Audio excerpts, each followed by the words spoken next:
Agriculture and Technology. And just next to her is another Mary. But this time round, we have a weather woman in studio, Mary Kilavi, Assistant Director, the Kenya Meteorological Department. Ladies, karibuni sana. Thank you. First things first, I'm quite sure you did see the news, Mary, yesterday where we saw the president flagging off 50 trucks that have food reserves to be taken to some of the worst hit counties in the country. And something that is not unique in Kenya, I should say. We have seen president after president do the same thing each and every year. And the situation now is a little bit critical, looking at the failed rains, and we have over 40 years, we have not experienced such kind of drought. I would like to pick your mind on what crosses your mind when you see each and every year we have to give out food, and it's a situation that is getting critical each and every day. Okay, thank you very much. I think, as you have mentioned, the country is concerned, the government is concerned about the situation, but I want to put this in context. We find that Kenya and the Horn of Africa has been experiencing a lot of shocks. From 2019 up to now, we have seen the shock of locusts, we have seen the COVID-19 pandemic, then we have seen the drought. Now, it has been observed that actually, historically, we've been having droughts over every 10 years. But now these droughts have become closer in terms of the intervals. Mm-hmm. And this is attributed to climate change. Climate change is a phenomenon that is affecting many parts of the world, not just Kenya. So it's very important that we look into ways in which we can work around it, and the government is very keen, as we have mentioned, to see which ways we can help our people so that they don't die of hunger. We have various issues that we are faced with. We are having people who don't even have water, don't have food, don't have proper nutrition. Mm-hmm. So it's very important that we work together with the government. All stakeholders mm-hmm. have to contribute so that we can make an impact in solving this problem of drought, mm-hmm. food security and nutrition. Yes, and Mary, looking at July, 19.4 million people in the Horn of Africa were affected. That is July. And as early as this month, 36 million people in the Horn of Africa, 24.1 million in Ethiopia, 7.8 million in Somalia, and 4 million Kenyans are in dire need of food. And from your department, the latest prediction that you had is that we are going to be having suppressed rainfalls in our short rains that are scheduled to begin anytime in October. Yes, that's very true and very unfortunate that dire as the situation is. The focus is actually there's very good consensus among the models that we are going into another drought that will make it the 5th consecutive drought, and yeah, it's likely going to be catastrophic. And what can you tell Kenyans? Because at the end of the day, Kenyans are preparing. They're tilling their land to ensure that as soon as the rains come, they are not caught flat-footed. But unfortunately, the rains will be suppressed. Yes, given that we're expecting inadequate rainfall, then it's very important that the farmers actually ask or rather work quite closely with the Ministry of Agriculture mm-hmm. so that they get to know what are the best management practices given the expected deficient rainfall mm-hmm. and also what technologies they could use, what innovations they could use, because it's looking rather definite that it's going to be another failed season. Mm-hmm. Yes. Prof, you're a distinguished scientist and you have conducted pioneer researches in Africa, more specifically in African indigenous vegetables. Kindly tell us something about that, because at the end of the day, if we are going to be having suppressed rainfalls, then we have to look at the crops that do not really need a lot of rain. Yeah, thank you very much. I think the most important aspect that we need to look into with the information that there will be less rainfall during this short period, is to diversify production, because many of us in Kenya and many parts of Africa, we look at some of the key crops like maize, rice, and other cereals. But at this point in time, it will be very important to start looking into short-term crops. Like in this case, we should not just plant maize, we should plant crops that can be harvested in a short time. We talk about vegetables, we're talking about beans, we're talking about crops that within 2-3 months or with less than a month you have some product. So we should not just plant maize, we encourage the farmers to have diversified production, so that we also include in our production indigenous foods, because of late there's been an interest and a lot of information has come out that some of these indigenous crops have resilient characteristics that they can do well even with less rainfall. And looking at the weather patterns in the last 5 years, because of basically or largely because of our human activities here on Earth, and more specifically the West, who have really made the climate a nightmare. The farmers that there's a good thing Prof has talked about. That is something that we should be looking at, and especially telling the farmers, as the meteorological department. Yes, there are going to be suppressed rainfalls. What can you advise in terms of farmers? One thing that is key, in addition to what Prof has said, because the fact that the rainfall is going to be inadequate does not mean that it won't rain at all. So it would be very important to actually harvest as much water as possible, so that they can supplement the rain-fed agriculture with a bit of irrigation from the harvested water. So that's one thing that's really important. One other thing that they could do is make use of our regular updates, because on a day-to-day, weekly basis, we give updates as to what is expected. So if they make use of the regular updates, then they will get to know when is it that we expect maybe a lot of water, which they could harvest within that short period. Prof, looking at the drought situation we have in the country, unfortunately we have a big divide. At times right now we have the drought, but when the rains falls, they really pour. We have floods, unfortunately. And Mary will be telling us about the storms and flash floods that was in the report that we were going to be experiencing some, could be some places will be experiencing some storm, some places will be experiencing some flash floods, and what we can do in regards to that. Somebody yesterday said that the drought situation and the way we look at it in Kenya is quite disturbing, because droughts were there even in biblical time, in the times of where the king would, for 7 years, would be drought, and the 7 years will be having a plentiful, 7 years will be having a big drought.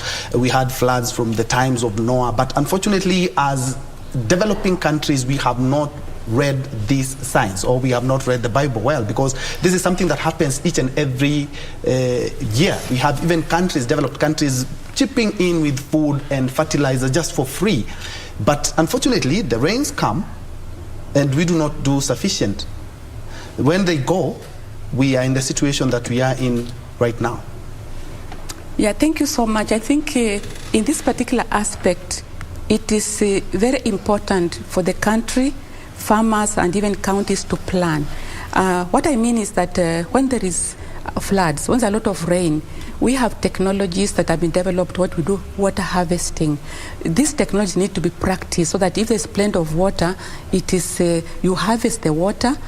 We have several of those technologies, like you can do underground storage or any other storage, so that when now it is a drought season, you can now do the irrigation, so that we are not just depending on rain-fed agriculture. Two, just like you have referred to the biblical story, when the rains are there and we have plenty of harvest, we need to go into what we are calling post-harvest handling and just trying to process such a way that we can store these crops. Because you see, when you have so much, for example, let me just give an example of vegetables. When you have the vegetables, you grow a lot of them, they are perishable. So you dry them. You have the drying technologies. You dry in such a way that these vegetables, when they are dried in a way that you don't deplete the nutrient content, you can be able to use during what we call the periods of scarcity, when you have maybe the drought. And then secondly, in Kenya, some areas are very productive, only 20%. 80% of the areas we are talking about is drought. So we can even now have these drought vegetables processed, being transported to those areas. Those are some of the issues that we need to do. Next, I want to talk about what we call precision agriculture.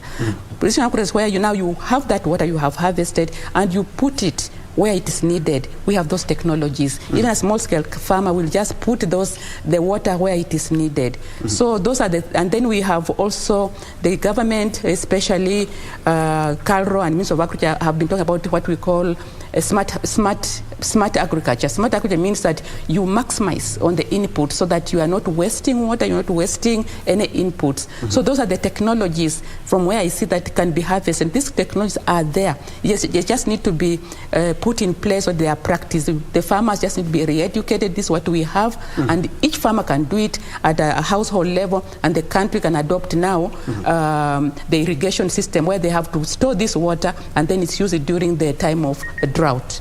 Yes. Mary, I'm looking at the Kenyan situation and trying to more or less put it side by side with the biblical tale, because my thinking is, if we had a Kenya Meteorological Department back in Noah's day, it is the one which was mandated to tell Noah that there's going to be a lot of rain, and Noah had his ark.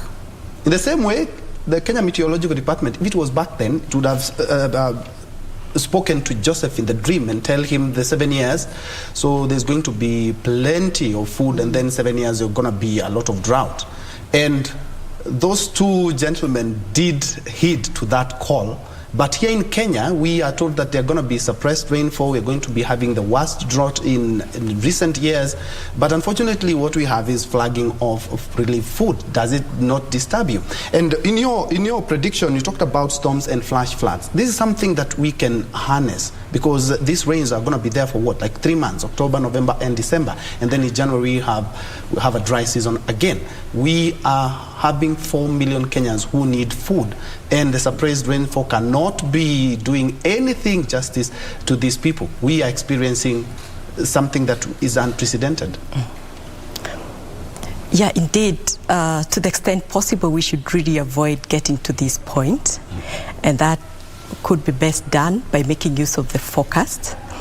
The last seasons, most of them have been very well predicted and early enough. So we should move from being proactive to being, we should move from being reactive to being proactive. And that means that as much as our predictions are not 100% accurate, like the Bible prophecies you've talked about, they still have sufficient skill, especially for the short rain season, to work with. So we can actually rely on the forecasts, especially for the short rain season, to take action before we get to where we are. And that would actually, to a good extent, minimize the impacts that we are now experiencing. Yes. Prof, we are looking at a situation where Kenyans need food. Of course, we have forgotten about drought-resistant crops in the last couple of years, because we have embraced quite the new technology and crops that really need a lot of water. And in your research, you're talking about African indigenous vegetables. Where are we? Do we really need to refocus our energies on genetically modified foods? Thank you so much. I think from where I sit, genetically modified food, they have their place they have a part to play, but as we speak now, as you've mentioned, most of these high technology packed crops like the GMOs, they need a lot of inputs, a lot of water, a lot of fertilizer and so on. They come as a package. But then we know that Africa and Kenya has been endowed with a lot of African indigenous foods, not just vegetables. We have the cereals, we have the pulses, we have the root crops, some of which are very adapted to the area and they are resilient. So I think from where I sit, we should put enough emphasis on what we already have. They always say it's better the devil, the angel you don't know. As we bring in these GMOs, let's exploit first what we have, because we have many of these indigenous foods. If not harnessed, they will disappear.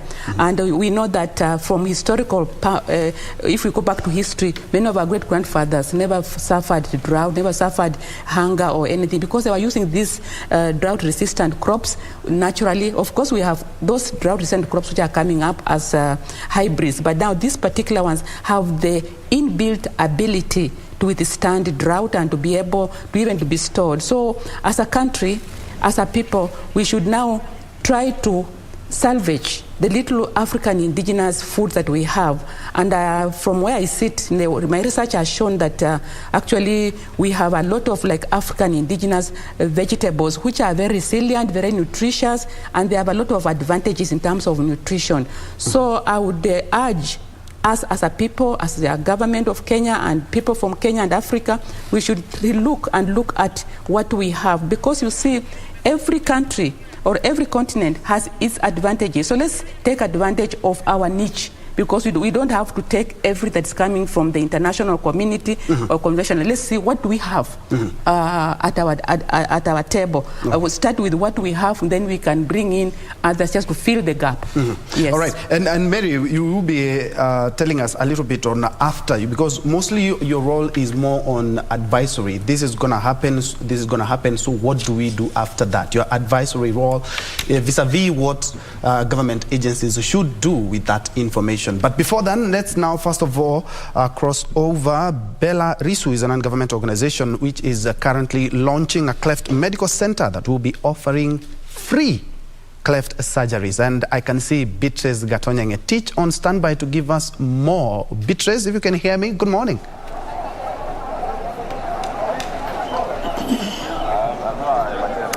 Thank you very much, Bento Nje from the studio. I'm coming live to you from Belarus Medical Center that has just been launched here at Ngara.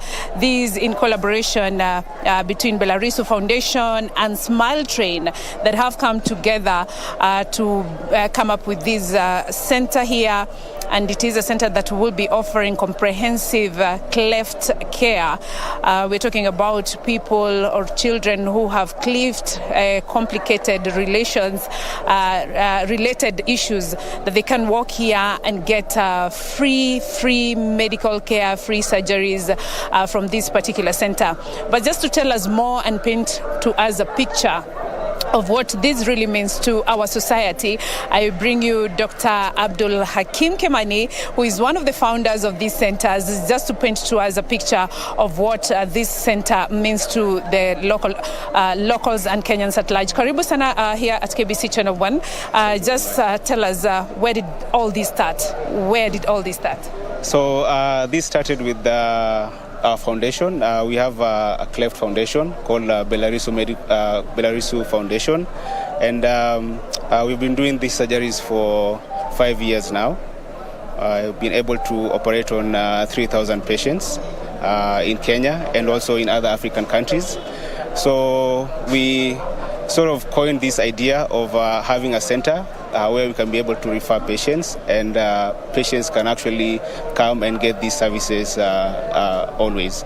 Yeah. Thank you. What kind of impact do you want to create in a society that we live in today, considering that there are quite a bigger number of people who have this kind of cleft-related complications? So, once someone has a cleft lip or any other birth defect per se, they undergo a lot of psychosocial issues, stigmatized by the communities and the parents. They're not so confident about taking their kids outside, or even the others that have cleft lip themselves, they cannot be productive in the community. So most of them, they tend to hide. not to show their faces because of a lot of stigma and bullying. So these services will be able to give those patients freedom to move, freedom to express themselves, and also financial freedom, because you'll be able to go out there and be productive for your family and also the country. Yeah. Now that we know that cleft-related, the surgeries that you will be offering here, maybe you take us through the procedure and the aftercare, just to make someone understand exactly how the procedure is done and how the healing process goes. So with our center, we'll be able to offer surgical procedures, psychological support, speech therapy for the patients who have been operated, the cleft palate have been operated. They have a lot of speech impediment. So we'll have a speech therapist here. And also, this is a center where cleft patients can feel like it's their home and they're accepted. It will be a center where the patients can just walk into the gate and feel like they're at home. Yeah. As we know, we have this notion, free things, quality might not be up to standard. What confidence are you giving the patients who will be walking into this place to get your services? We have a very good track record of successfully doing these surgeries for quite a long time. The facility, as you've seen, accommodates everyone. Straight from the gate, you'll see that there's an ample playing area for the kids. And when you go inside, we have work-of-the-art equipments. This is the first comprehensive cleft care center in sub-Saharan Africa, so we have to keep that standard. And also other people from other countries can come and learn the standard way of dealing with these conditions. Dr. Kimani, as we wrap up, are you saying that a patient will walk in here, get free services without any charges, and is now the center operational from now, and if not, when? So any patient who walks in this facility is free of charge. As you've seen, we don't even have a cashier's desk. That means that there's no paying point. So any patient who walks in, there's no registration fee, there's no admission fee, there's no food charges. So everything is free, and we urge all Kenyans to spread the word out there for awareness purposes, so that as many people as possible can come and benefit from this center. Yeah. Is it operational now? It is operational. In fact, from Friday of this week, which is going to be on 29th, on 30th, sorry, we'll be able to bring in the first batch of patients, and then from now henceforth, we'll be operational every week. Thank you, Dr. Kimani. That has been Dr. Kimani, one of the founders of Belarisu Medical Center, that will be offering free cleft care surgeries, and any person that is having this kind of complications, cleft-related complications, can walk in here and get free medical services, just like Dr. Kimani has said. From me, Beatrice Gatonye, Bentro Enjoy.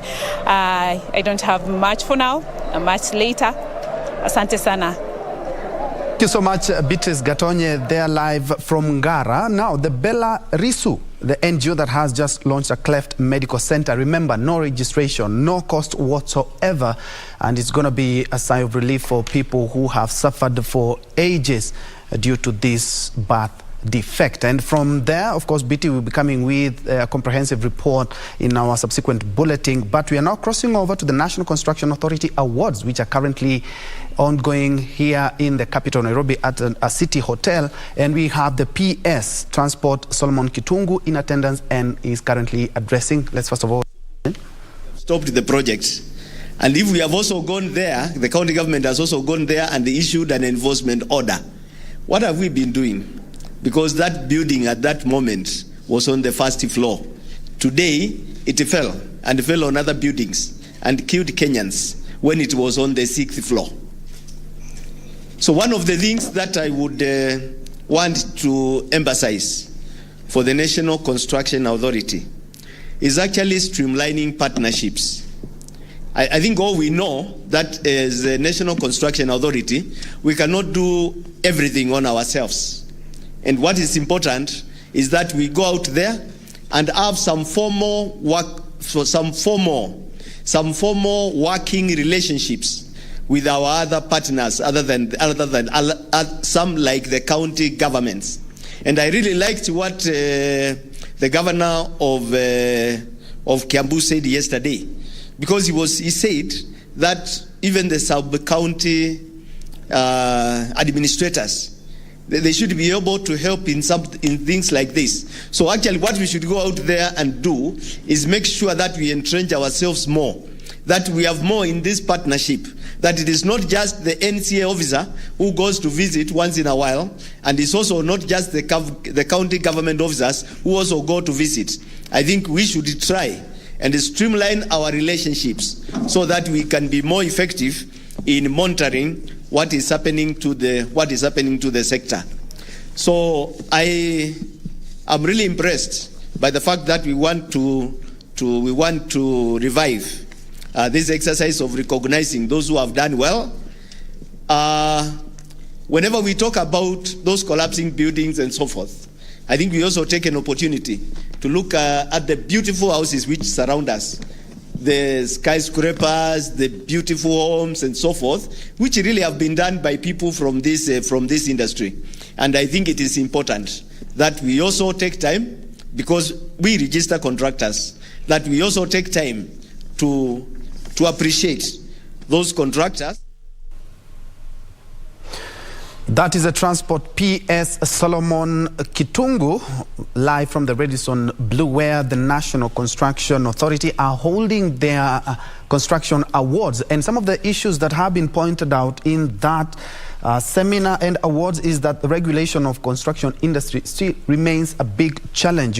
Bearing in mind that yesterday we had a building collapse and claiming 5 lives. And not only that, looking at the past 1 year, we have had challenges in this industry, and talking about regulating the industry being one of the biggest challenges, because talking of a very practical example, the Kirigiti building, the contractor, nobody was licensed, and those are some of the challenges in the industry which they want from what the PS has talked about, more engagement from the stakeholders. Of course, Hibak Said is keeping a keen eye on that, and will be coming with a much comprehensive report on the same. Just in case you joined us, this is KBC News Check, and today we are looking at the drought situation in the country. What is latest is that the head of state yesterday, Dr. William Ruto, at State House Nairobi, did flag off over 50 trucks that will be going to at least 10 counties which are hard hit by the drought situation in the country. And it's not only 10 counties, those are just the counties that are in dire need of food reserves, but we have 23 counties that are also on the red, and that is what we are discussing here. And to help me drive that conversation, we have Professor Mary Abukutsa, who is an agricultural research scientist and also lecturer at the Jomo Kenyatta University of Agriculture and Technology. And we also have Mary Kilavi, who is an assistant director, the Kenya Meteorological Department. Ladies, after that, the crossing over to check what else is happening in the country, we were looking at the Kenya Meteorological Department. Partly most of what you forecast largely goes into what happens. And it's more or less like an advisory role, because you do not say we are going to be having the short rains which are going to be very much suppressed, and this is what we are going to do, because there are other government agencies that are mandated to do that.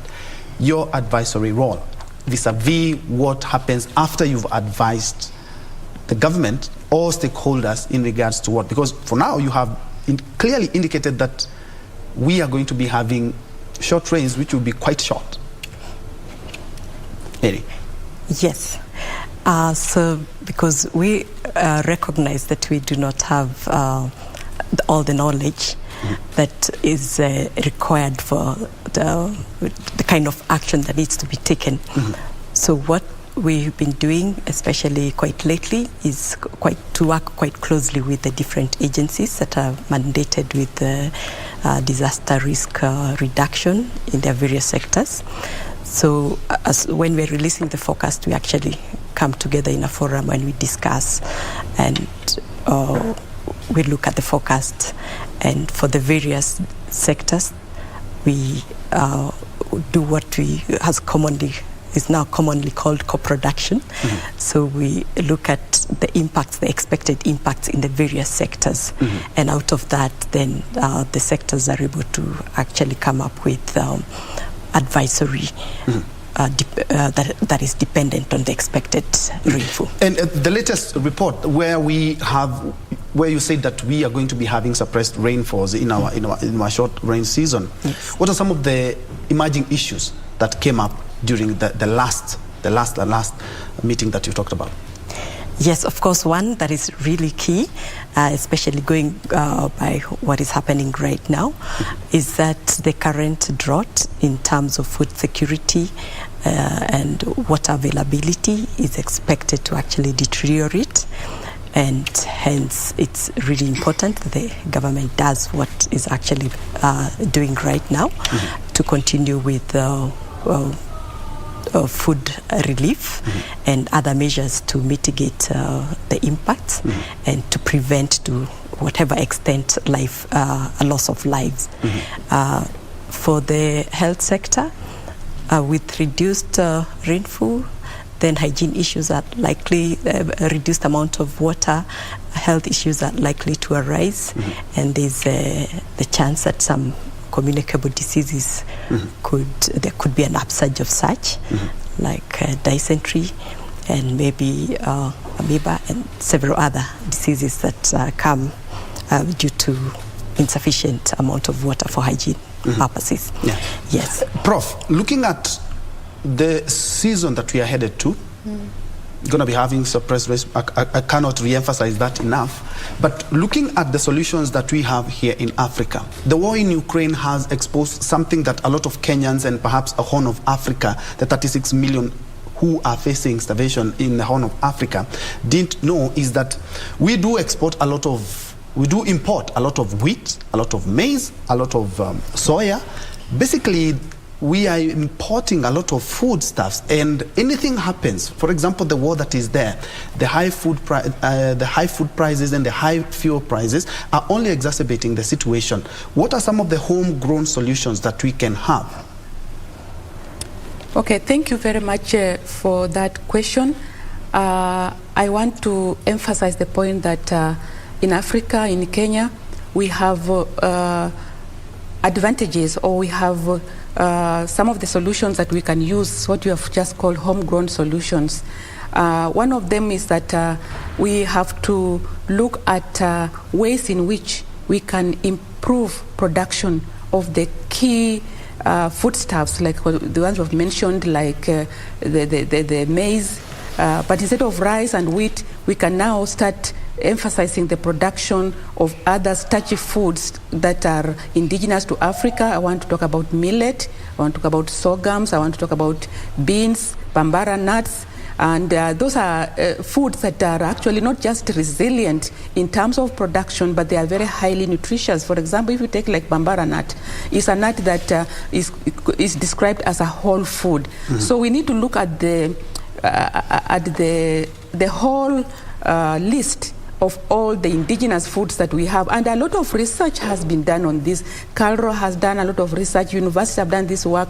It's just now working with, like Mary said, working with other stakeholders, the government, other maybe NGOs, and work together that we position these plans on the table. They are being produced. We have to actually have advocacy, and of course the media have an important part to play, telling people that don't just grow maize. If the rains are going to take 2 months, like we've been told, or instead of just growing maize, grow these other options. And the options are there, as I said, from vegetables to cereals to pulses like the legumes. And I think what we actually need is just advocacy and re-educating the farmers, so that they are not just focused. We also, in the same breath, I want to say that we need to re-educate our people in the consumption preferences. People just want to eat ugali every day. Ugali is not the only food. Sometimes there are some places you cannot grow maize, but people keep on growing maize. Now that we've been told that we cannot grow maize because of the short. Why can't we grow this other? Why can't we grow potatoes? We have potatoes that can be ready. These are the sweet potatoes can be ready within a month or two. So we need to just tell them that this is just as good food as maize. So that's what I think. Some of the things that the low hanging fruits that we can take advantage of in the short term as we approach this period of short rains that will be decreased. All right. Yes. And still on News Check, we are keeping a keen eye on what the Ebola update. You do remember our neighbors Uganda are dealing with that, and of course the Director of Medical Services, Dr. Amoth, has been mentioning that and giving us an update of what to expect, and especially when it comes to the border. Now we have one of the stakeholders who is currently speaking. Let's first of all listen in.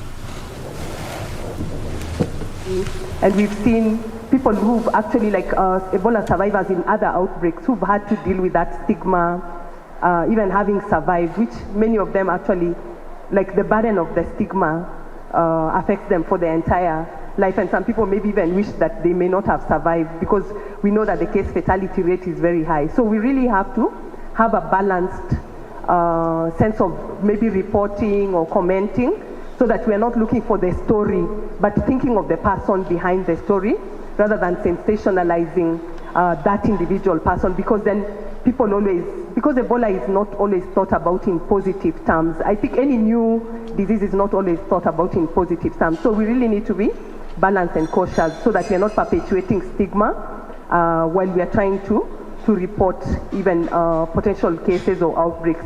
And we also see this because when people perceive a stigma, particularly for a new infection, then you'll hear people running away or attempting to run away from treatment units. So we need to really have a balanced judgment where we care about the person and not put the story before the person, and really try to protect these people, because it's not their own fault that they chose to be infected. So we really have to be cautious and think about the impact of what we will try to do, even as we anticipate this outbreak. Thank you. Just to add to that, I'd really like to commend the Ministry of Health for their quick action. The day after the case was detected in Uganda, the Ministry of Health began to bring subject matter experts together here in Kenya. And it's important that not only every Kenyan receives this information, but every person working in a health facility. Because again, learning lessons from previous outbreaks and what's going on in Uganda, cases don't come to the largest referral hospital. Because of those early dry symptoms of fever and cough, people often think that they have flu, and so they just go to the lowest level community facility. And so the provisions that are in place to provide PPE and training to all healthcare workers is really critical, I think, as we strengthen our preparedness in Kenya. Thanks. To add on to that is, of course, the economic devastation that potentially this virus can bring. We remember that 2014, 2016 West African outbreak, the three main countries of Guinea, Liberia, Sierra Leone, the total economic loss is estimated at more than $4.3 billion. So the correct messaging and measures we put in place to bring a potential outbreak to a close, the earlier our economy is protected. Remember, we are just beginning to recover from the effects of COVID-19. So to emphasize what Dr. Maritim was saying is that correct messaging, even as we communicate, so that we don't drive the infection underground because of stigma, but we inspire our people to be able to come up to the health facilities so that they can be able to receive care. Thank you, DG and the panelists. So there are three requests, final ones. One is that we have a colleague from the media house. Live from the Western Hotel, that is a stakeholder engagement meeting there led by Dr. Patrick Amoth, who is the Director General of Health in the country there in terms of the Ebola surveillance. What they've been able to talk about is that they're keeping a keen eye and a hawk eye in terms of the responses, bearing in mind that our brothers in Uganda are actually trying to mitigate that. And he has talked about the COVID-19 pandemic more or less has given the government a head start in terms of how to prepare for such eventualities, and they're saying that they are more than ready to deal with anything that could come out, bearing in mind that we do share a border that is quite busy with our Ugandan counterparts. Well, back now to our discussion. We'll be coming with a more comprehensive report on that a little bit later. We just need to keep safe and keep vigil. Now, we're talking about more or less climate change in the bigger picture, because that is more or less what has led us to what we are discussing today. That is the drought situation in the country and more or less in the Horn of Africa, where 36 million Africans and 4 million Kenyans are in their need of food in the country. And the president did flag off 50 trucks yesterday, and today is holding a cabinet meeting that we are keeping a keen eye on. We'll be coming with much more details on that as soon as we get there. But back to a topic of discussion now. And to you, Mary, what can we, the uptakes in terms of what we have been able to, as a meteorological department, what can we pick out from exactly what you always tell us to do? Because more or less it's an advisory, as you noted out, is more or less an advisory advice. Yes. So in addition to the short-term predictions that like right now we are looking at, we also look a little further into climate change, what is expected. We also keep an eye on what is already happening. And this far, the globe has actually warmed to about 1.2 degrees above pre-industrial period. And this is mainly what is responsible for the extreme events that we are experiencing. We have seen in just the last few months how Europe has been suffering from, extreme heat. Yeah, the heat wave. The heat waves really are quite unprecedented.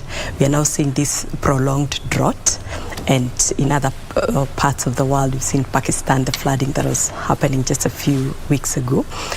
And indeed, this is a signature of climate change, the major way in which it manifests itself, that in terms of the degree rise in temperature may not look that significant.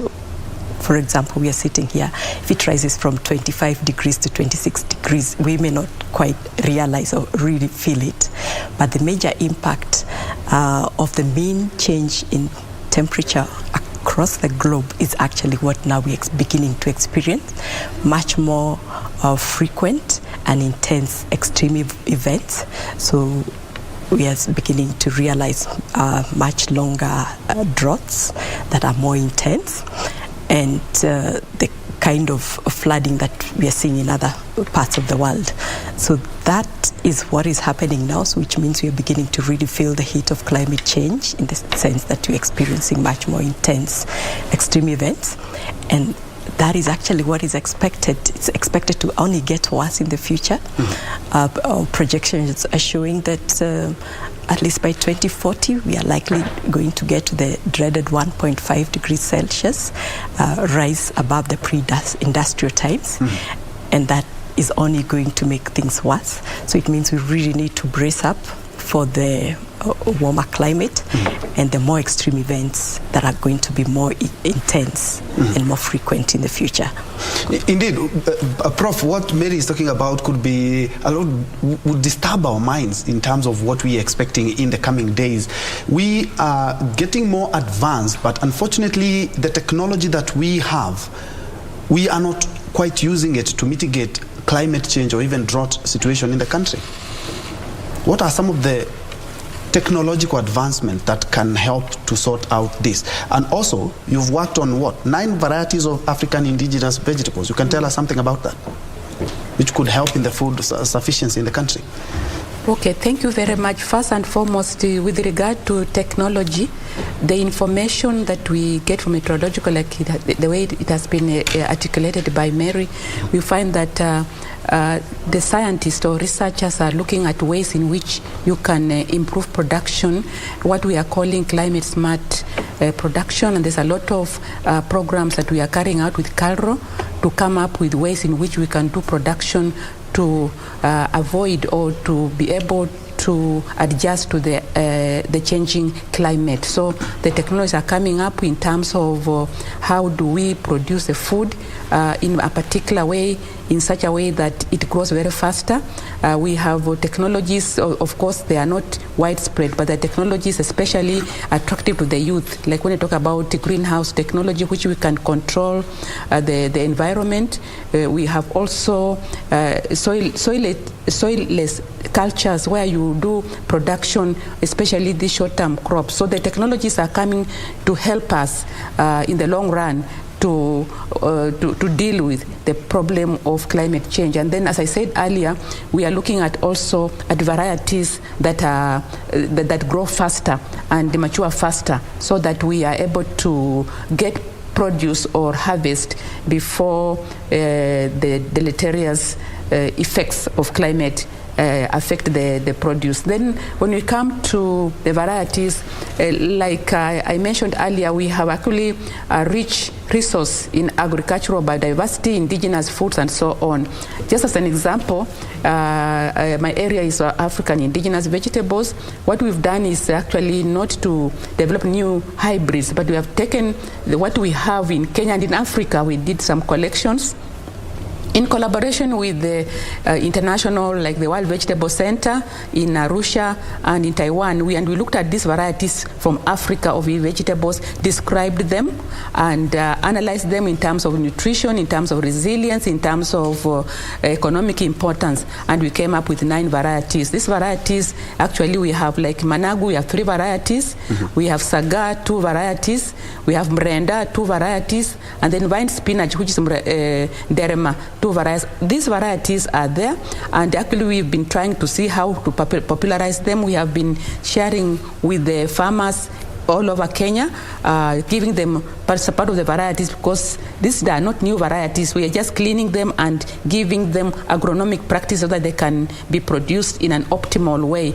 So these varieties actually we are working closely with the seed company so that they can become available. But normally you want to see, is it acceptable? Because you see most of these indigenous vegetables per se, they are found in particular areas. But we want to make these not just national crops, national veg, but international. We are even going to exploit the international trade in terms of diaspora. They are actually asking for these varieties so that we can export them and get money. So as an example, I know CALRO is working on indigenous fruits. They are working on indigenous root crops. They are working on indigenous cereals and indigenous pulses. So if we can put this together in a structured way, I know that we can be able to deal with this issue of climate change to some extent, so that the effect is not that serious. And of course, we will be getting to how the youth can be engaged, because they have the biggest manpower. Yes. But Mary, whatever Professor Mary is talking about is quite valid, looking at how we can switch from more or less rain-fed agriculture to greenhouses, which could also increase the food sufficiency in the country. But there have also been concerns raised in terms of the greenhouses emissions. Yeah, sure. So whatever practices that we adopt, we have to also be very careful that we are also not increasing our emissions. Of course, Africa has not been responsible for much of the warming, and for some reason a lot of the developing countries argue that they should be allowed to develop a little with a bit of emissions. But we have a responsibility at individual, at the country level, to make sure that we are not making it worse through whatever practices we decide to adopt. Yes, but I'm quite sure now Kenyans are looking for, there are some Kenyans who just are looking for food, not a balanced diet. They just first of all tell you, just give me food, whether balanced or not. Mary, looking at the youth, we have seen the youth actually indulge into technology and more or less in agriculture. How can we harness this to ensure that maybe we are mitigating some of the climate change situations that we are in, and also ensuring that we are also getting something on our plates? Yeah, thank you so much. I think when we come to the youth, first and foremost, I think we know that Kenya and Africa has the highest percentage of the youth. And this youth, if they are well harnessed, they can contribute to the food situation, food security and nutrition in Kenya and even beyond. And I want to say that coming from an agricultural university, we have many of our youth who are coming up with technologies and innovations that can contribute significantly to the production of some of these foods, so that can serve us as a food. So one of the things that I know is that many of the youth in the first instance sometimes are not interested in doing courses in agriculture. One, because they think that they have that mentality of the traditional farmer. But then with the advent of new technologies, like we're talking about using smartphones to relay information, looking at, for example, just recently one of our students came up with what we call a robot weeder, a technology where that particular machine can be able to differentiate between a weed and a cabbage and so on. So given a chance, actually they have that mindset where they can come with technologies that can help us to come up with smart farming, smart agriculture that can also help in terms of production. So we need to pay a special focus on the youth so that we harness that inventive spirit or mind and the technology focused kind of attention, so that they can also contribute, so that they can complement what the traditional farmers are doing, the government is doing, and even other stakeholders are doing. Yes. Mary, you are the weather woman that we have today, so I'm going to ask these questions. What lessons can we learn from countries like Israel and the Gulf nations? We are talking about 36 million Africans in the Horn of Africa who are in dire need of food. But incidentally, Israel and the Gulf, the climate there, vis-a-vis what we have here in the country, is quite different. But they have mastered the agriculture art to the point that they are even giving us food, despite the fact that they are in the real desert themselves. Yeah, it's quite a contrast. And indeed, there's quite a lot to learn from, because what they do is to actually maximize. I'm quite sure they listen to their weather men and women. Yes, they maximize on the resources that they have, actually really optimize. For example, in Israel, I think much of the water is drawn from the Lake of Galilee, what we read about in the Bible. And that is sufficient. In addition to the little rainfall that they get, they harness that and they optimize it, such that almost everything that's grown, any tree that you see even in the street, is actually irrigated in an optimal way to minimize loss. So that's something that I think we could recycling really, water as well. Yeah, and recycling too. So that's something that we could learn from. We have a lot more water. We have many more resources. We actually have much more rainfall. So if only we optimized what we have, we wouldn't have to get into the situation that we are in. So it's about planning how to actually optimize on the resources that we have, and of course making use of the climate information to plan. Indeed. And Prof, I saw you nodding, and I'm going to pose the same question to you. What are some of the lessons that we can learn from such countries like Israel and the Gulf nations, where they are in the middle of the desert, yet they are able to provide sufficient foods for their citizens, and not only that, they end up giving us some relief foods as well in the Horn of Africa? Like what Mayor has said, I think Israel and the Gulf, they have planned, and they are invested a lot in irrigated agriculture technology, because it's actually where you need to put money in it. If, for example, if Kenya can invest in irrigated agriculture, even in the northeastern and the ASAL areas, we can be able to produce. Number two,